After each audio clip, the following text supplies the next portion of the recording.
Hi guys, welcome back to the Sanctuary Altar. My name is Diana, and if you're new here, you're welcome. If you keep coming back, thank you. I appreciate you guys. Don't forget to like, share, comment, click on the notification bell so that every time I upload a video, you are notified. Otherwise, praise God. This is the Sanctuary Altar where we share faith-based content. We encourage each other on the journey of purpose and us finding our callings. My name is Diana and I'm your host. So let's speak seeking marriage, desiring marriage, wanting companionship. There is nothing wrong with that. There is nothing wrong with that. Putting in mind that there are people who don't desire marriage, there are people who don't desire children, and it is okay. There is nothing wrong with that. But in this context, I'm speaking about men and women that desire companionship. In the beginning, the Lord created Adam and Eve. He first created Adam. When Adam was lonely, he took Eve out of his rib and created Eve out of his rib to give him companionship. And they became one, man and woman. So, but the truth is that marriage is not for everyone. Companionship is not for everyone. Not everyone desires marriage, and it is okay.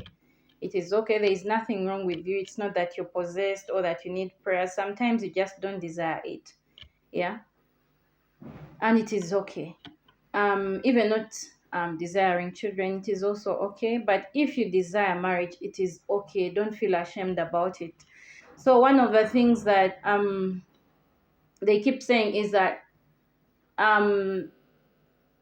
Christians, regardless of gender, men and women, those people, all they want is marriage.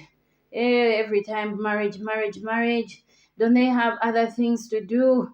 And then you end up shying away from it. But let me tell you something. The other day, the Lord gave me a revelation when I was thinking about it, and then I was doing my chores, and the Lord gave me a revelation, and He asked me, Diana, how can a person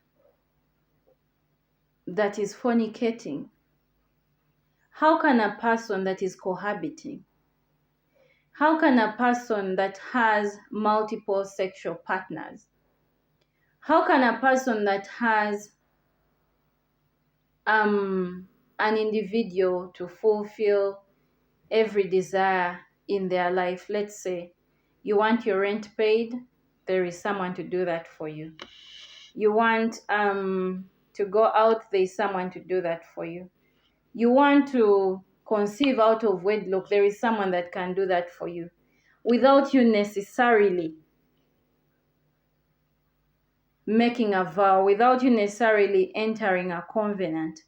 How can you desire a covenant when you have all that without necessarily making a covenant? Do you understand what I'm trying to say?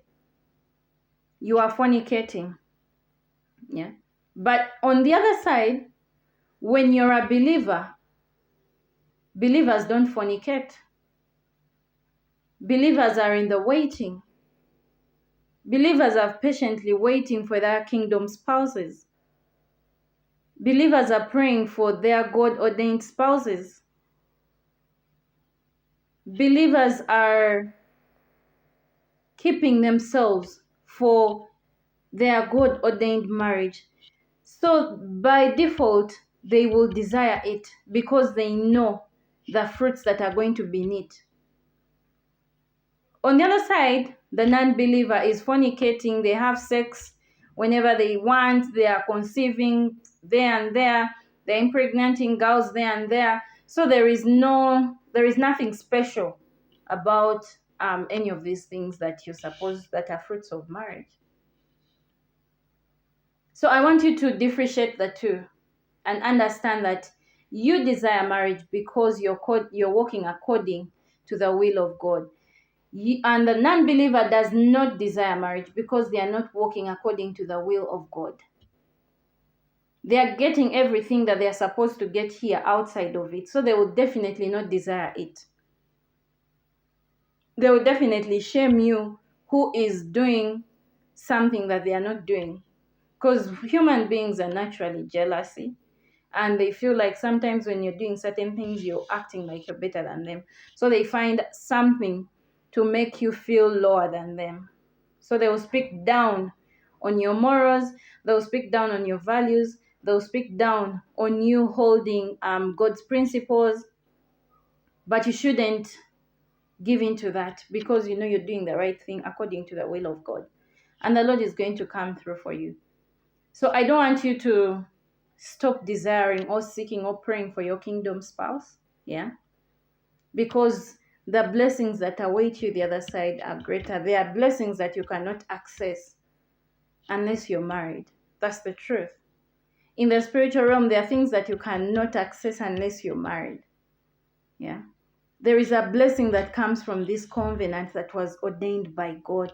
That is why they say when man and woman come together and they get married, the heavens stop and they celebrate. It is that big of a deal. Yeah. So the blessing that you're going to get in that companionship, there is a reward. Yeah. There is a reward for that covenant. But you cannot get in, you cannot access that reward if you are not in that covenant. You're just fornicating around. You're just sleeping around. You're just being knocked up. You're just knocking up people's girls. You're just ruining people's destinies. You cannot get that blessing. Yeah. So that is what is the revelation. You cannot desire companionship when you have 10 people you're fornicating with. When every year you're getting into a different relationship, you cannot desire, because they are going to mess you up. These relationships are going to kill your desire. They are going to kill the love you have inside of you. They are going to kill your trust in people. They are going to kill your self-worth. They are going to kill your self-esteem. They are going to kill your identity.